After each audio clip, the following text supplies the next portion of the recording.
11 fake engine oil additives are still destroying cars, even after lawsuits and class actions.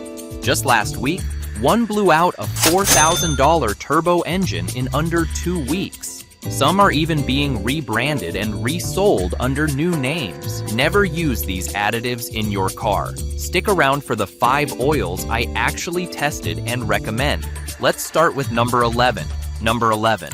Graphite powders in oil. Graphite has a slick reputation.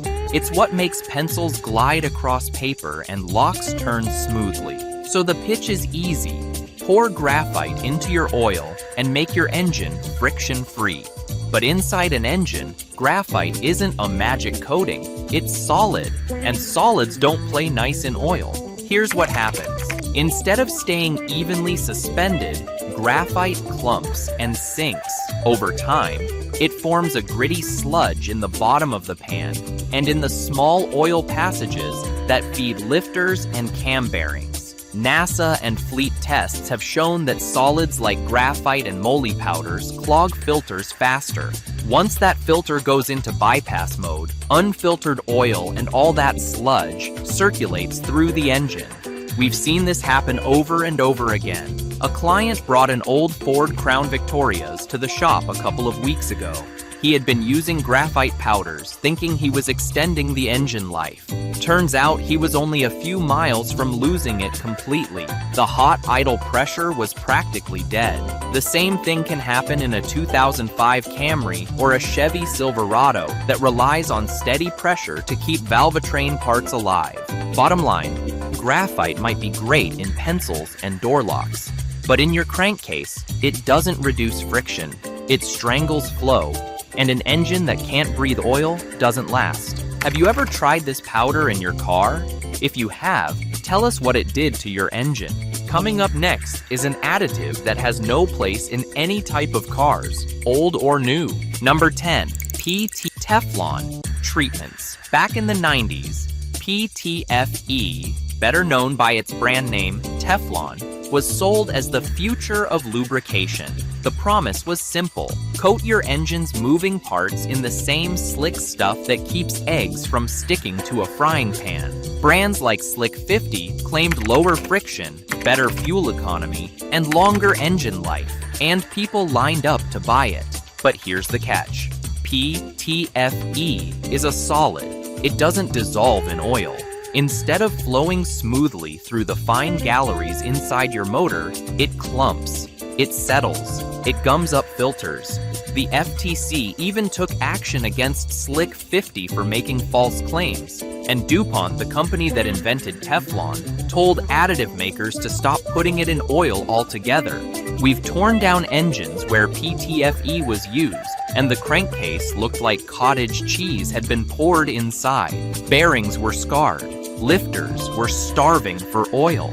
Modern cars, like a 2010 Ford F-155.4 or a 2012 Honda Accord, have tight oil passages and high-pressure systems. They can't handle solids floating around. PTFE might make a frying pan non-stick, but inside an engine, it turns into sludge that slowly suffocates the very parts it's supposed to protect.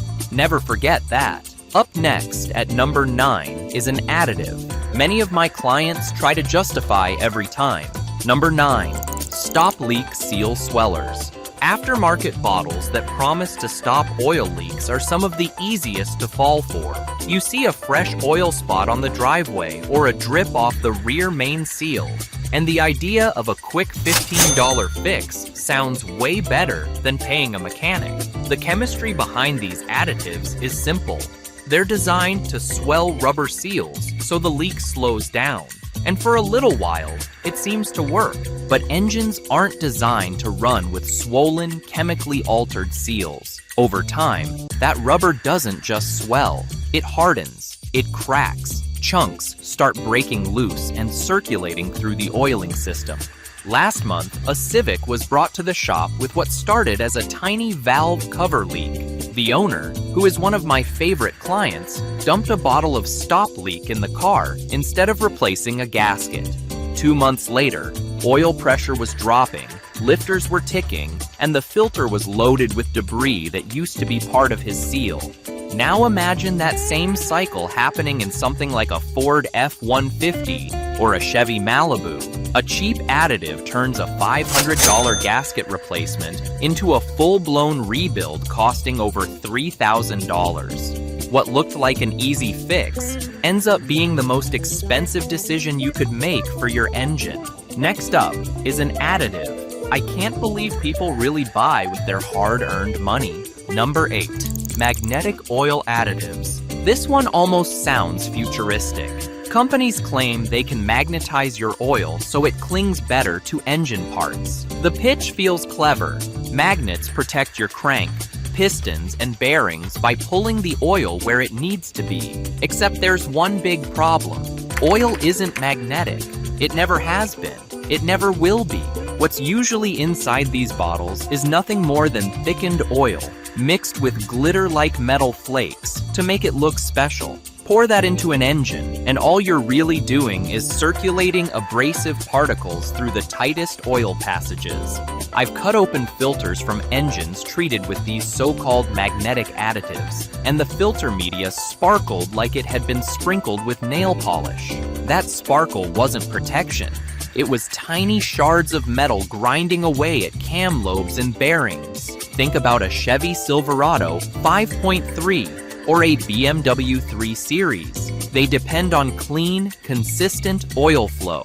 Introduce fake magnetic particles, and you're asking for accelerated wear and clogged filters. Bottom line, magnetic oil additives are marketing fiction. Instead of clinging and protecting, they scratch, clog, and shorten the life of your engine. If you've been using it, you have to stop.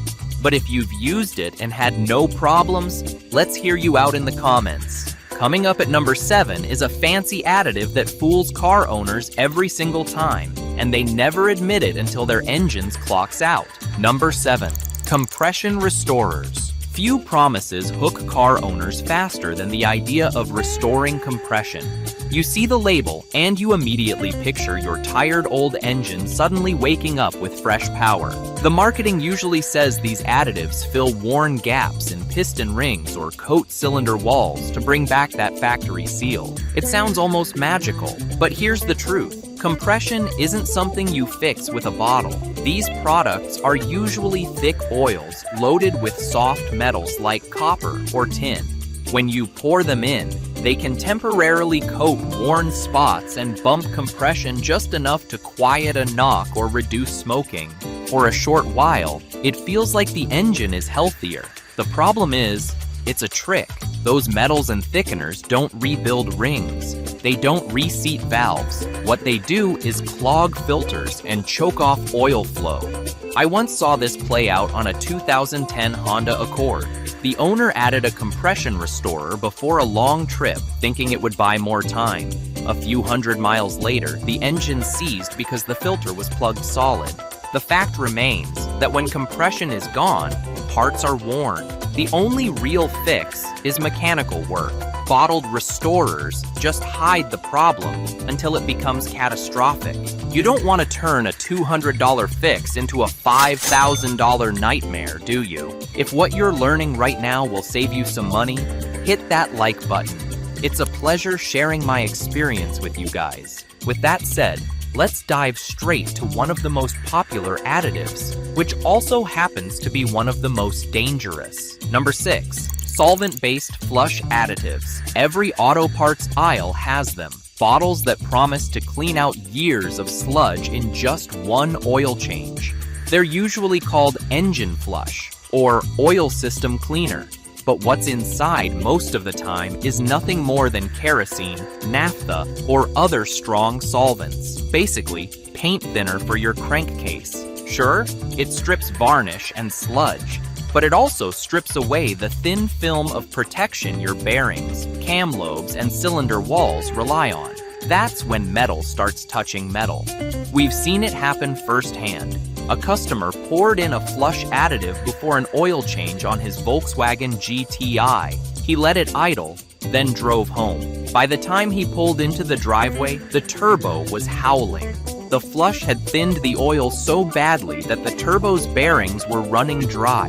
And turbos aren't the only victims. Engines like Ford's EcoBoost or Toyota's Turbo 4s live on a razor-thin oil film at high RPM. Knock that film out with solvents, and you're paying for a rebuild long before you expected. Bottom line, sludge doesn't kill an engine overnight, but blasting it all out with harsh chemicals can. If you want a cleaner engine, use quality oil and change it on schedule. Up next at number 5 is an additive commonly used by older drivers and real car enthusiasts. Until their engines checks out, you can't convince them otherwise. Number 5. ZDDP overdosing and boosters. Zinc additives have a kind of legendary status among gearheads. Back in the muscle car era, ZDDP was the secret sauce that kept flat tappet camshafts alive. Without it, lobes would grind down in no time. For those old V8s, zinc was liquid gold. That history is why bottles of extra zinc still line shelves today. But modern engines aren't designed for it. Today's oils already carry carefully balanced amounts of zinc and phosphorus because engineers have to protect catalytic converters and oxygen sensors. Dumping in more doesn't extend life, it cuts it short. Phosphorus from burned-off ZD bonds to the catalyst's surface, glazing it until exhaust gases can't flow the way they should. The result is a glowing check engine light and an emissions system that's toast. 2 months ago, a client doubled up on zinc boosters in their Ford F-150, thinking he was saving his camshafts. 2,000 miles later, they had a P0420 code and a catalytic converter bill north of $1,000. The truth is, zinc boosters still make sense in a 1969 Chevelle with a flat tappet cam. But in a modern daily driver, they're a shortcut to expensive repairs. If you've survived an engine problem due to additives like this, share your experience in the comments. Let us learn together. Now, we are closing in on the craziest additives that fool even the best mechanic, not to mention a first-time car owner. Number 4. Chlorinated paraffins, EP protectors. This one shows up under fancy names like Extreme Pressure Protection or EP Additive. The promise sounds great. Extra insurance when metal meets metal. But the chemistry hiding behind that label is where things get ugly. Many of these products are loaded with chlorinated paraffins. Under heat, those compounds don't protect anything. They break down into hydrochloric acid, and hydrochloric acid doesn't lubricate. It corrodes. I once tore down a Chevy 350 that had been treated with one of these additives. The bearings weren't just worn, they were pitted, as if acid had been gnawing away at the surface. The cam lobes showed etched scars. Even the oil had a burnt chemical smell that didn't belong there. That kind of damage isn't wear and tear. It's corrosion accelerated from the inside. Chlorinated paraffins aren't just bad for engines either. They've been banned or restricted in many countries for being toxic to the environment. Yet, you'll still find vague bottles on discount racks at auto parts stores, hiding behind buzzwords like high load or EP formula. Bottom line, what's sold as extra protection is really a chemical time bomb. The longer it circulates in your oil, the more damage it's doing to every moving part in your engine. If you've been using EP protectors, it's time you change that habit, or you'd be visiting your mechanic shop very soon if you haven't already. Now we are in the top 3, and sitting at number 3 is a really scary additive posing as a savior, but in reality, it's a destroyer. Number 3, cheap MOS2 powders. Molybdenum disulfide, MOS2 for short, actually has a legitimate history in lubrication. In the right formula, it reduces friction and protects under heavy loads. That's why some high-end oils already include organomoly compounds blended in by chemists who know exactly how much to add.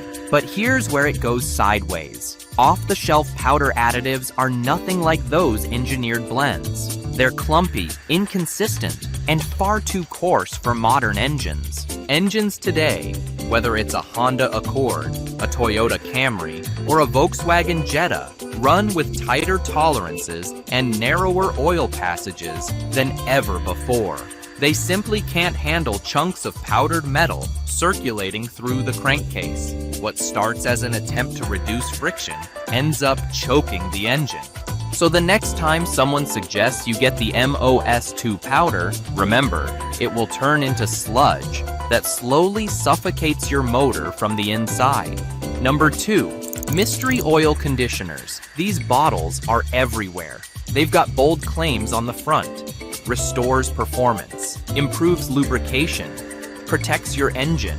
But flip them around, and you'll notice what's missing. No ingredients, no data, no API or OEM approvals. Just a vague promise that feels comforting if you don't look too closely. The reality is simple. If a company won't tell you what's inside, it's usually because you wouldn't like the answer. Most of these conditioners are nothing more than thickeners, dyes, or a chemical cocktail that makes your oil look different without offering any real protection. In some cases, they destabilize the additives your oil already has. Detergents, dispersants, and anti-wear agents carefully balanced by the people who designed your engine's oil spec. A Dodge Ram came into the shop a couple of months ago after running a mystery conditioner. The oil pressure had dropped. The engine was ticking. When we cut open the filter, the oil inside looked like molasses. That thick sludge was starving the top end of lubrication. Engines are built to exact tolerances. Pouring in a mystery blend with no transparency is rolling the dice with thousands of dollars in hardware. 9 times out of 10, the engine loses. And when the engine loses, you lose too. But if you think drivers using mystery oil conditioners are weird, wait until you see number 1. It killed a turbocharged Corolla in 14 days. Number 1. Nano-metal suspensions. Slap the word nano on a label and suddenly it feels futuristic. That's the trick behind these so-called nano-metal oil additives. They promise that it has microscopic particles that rebuild worn surfaces, reduce friction, and extend engine life. But open the bottle, and you're usually just looking at finely ground metal powder suspended in oil. Here's the problem. Those particles don't magically bond to worn parts. They circulate like liquid sandpaper. Instead of reducing wear, they scratch bearings, clog filters, and settle in tight oil passages. This happened to a client's turbocharged Mazda and Corolla. The owner honestly thought they were adding protection. 2 weeks later, the turbo was gone, and when we cut the filter open, it shimmered like glitter had been dumped inside. That glitter wasn't futuristic nanotech. It was the very thing that killed the engine and set the client back over $8,000 in repair. Real nanotechnology in lubrication does exist, but it takes years of research, strict control of particle size, and government-backed testing to prove. You don't get that from a $20 bottle at a parts store with 0 approvals on the label. Bottom line, most nano additives are just expensive engine killers dressed up in science fiction. Always note that. By now, it's pretty clear. Most of the shiny bottles on the shelf are nothing more than trouble in disguise. From graphite sludge to fake nanotech, the risks far outweigh the promises. But here's the good news. Not every product is a scam. There are oils on the market that are backed by science, tested by manufacturers, and approved for the cars you and I drive every day. So let's flip the script and break down the 5 oils you can actually trust. Number 5. Valvoline Advanced Full Synthetic 5, W30, APISP/GF6. Valvoline Advanced Full Synthetic is the kind of oil that proves you don't need a magic additive when the chemistry is right from the start.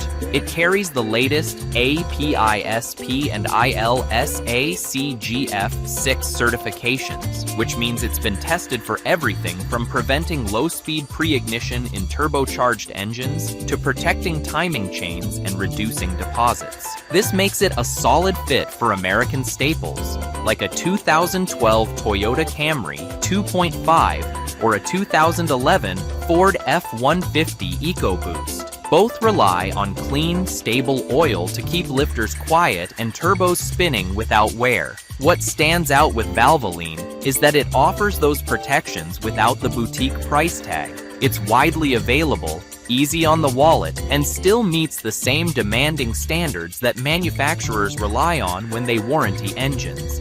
It's proven protection in a bottle you can actually trust. So the next time you're due for an oil change, keep it in mind. Number 4.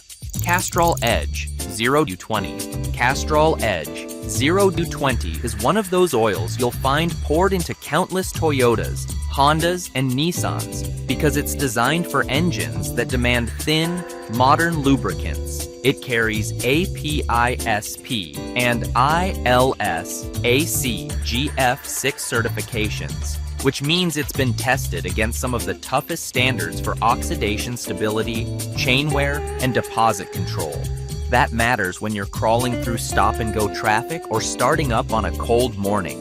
A couple of my clients run this oil in cars, like a 2018 Toyota RAV4 and a 2016 Honda Accord, and the difference is noticeable.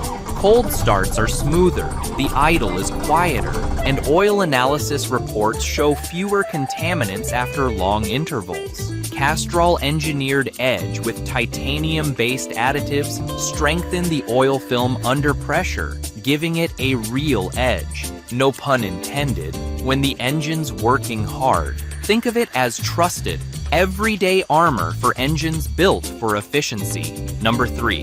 Pennzoil Platinum 0-20. Pennzoil Platinum 0-20 has a strong reputation for one reason.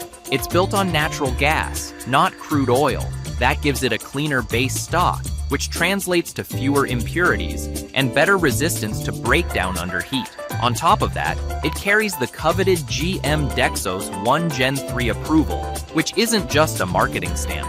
It's a tough certification that tests oils against low-speed pre-ignition, piston deposits, and fuel economy performance in modern turbocharged engines. That makes it a perfect match for cars like a 2019 Chevy Equinox 1.5T or a late-model GMC Terrain. Both rely on precise timing and clean combustion, and Dexos 1 Gen 3 oils are specifically engineered to prevent the kind of LSPI events that can ruin pistons in a heartbeat. Pennzoil Platinum proves you don't need gimmicks. You need an oil that's been tested, certified, and trusted in the engines it's made for. Number 2. Shell Helix Ultra ECTC 35W30. Shell Helix Ultra ECT C3, sold as Pennzoil Ultra Euro L in North America, isn't just another synthetic. It's built for the tight emission systems and high-strung engines you find in European cars. Carrying approvals like VW504, Mercedes-Benz 229.51/229.52, and ACEAC3. It's the kind of oil that manufacturers themselves sign off on. That matters when you're driving something like a 2017 Audi A4 2.0T or a Mercedes E-Class diesel with a DPF. What sets this oil apart is its low S formulation. It delivers strong wear protection without clogging delicate after-treatment systems like catalytic converters and diesel particulate filters. I've recommended this oil to a couple of clients using the BMW and VW where lesser oils would thicken or leave heavy deposits. They are all raving about it, especially over long highway runs. It's not about hype here. It's about an oil engineered to handle modern European demands without compromise. Number 1.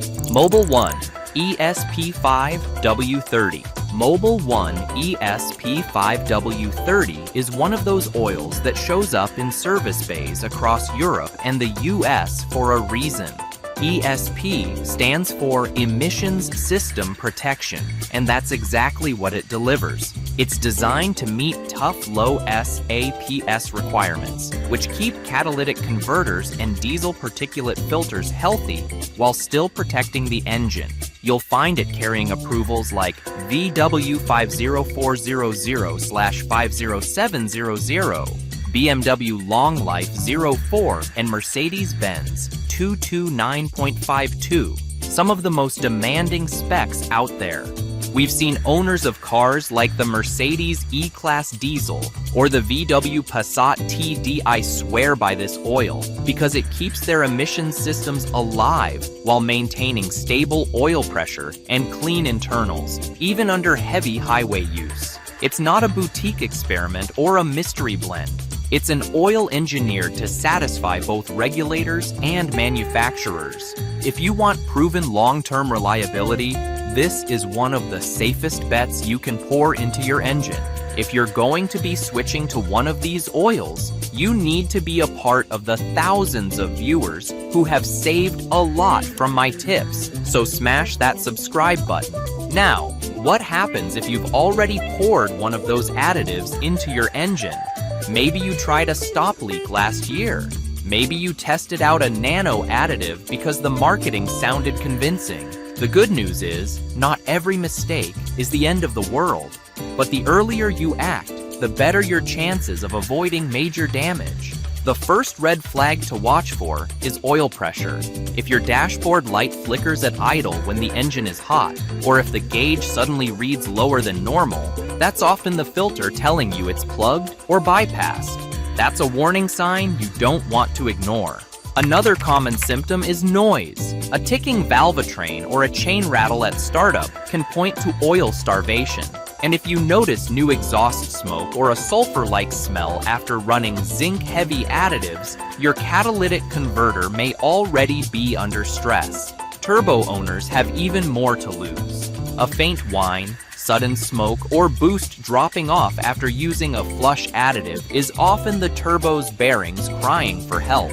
If you've used a questionable additive recently, step 1 is simple. Change the oil and filter right away using the exact specification listed in your owner's manual. Don't guess. If you ran a thickener or a solid-based additive, consider changing the filter again after 500 to 1,000 miles, because debris and sludge can keep circulating even after the first change. If you're dealing with a modern turbocharged engine like a Ford EcoBoost or a VW GTI, give the turbo a little extra care.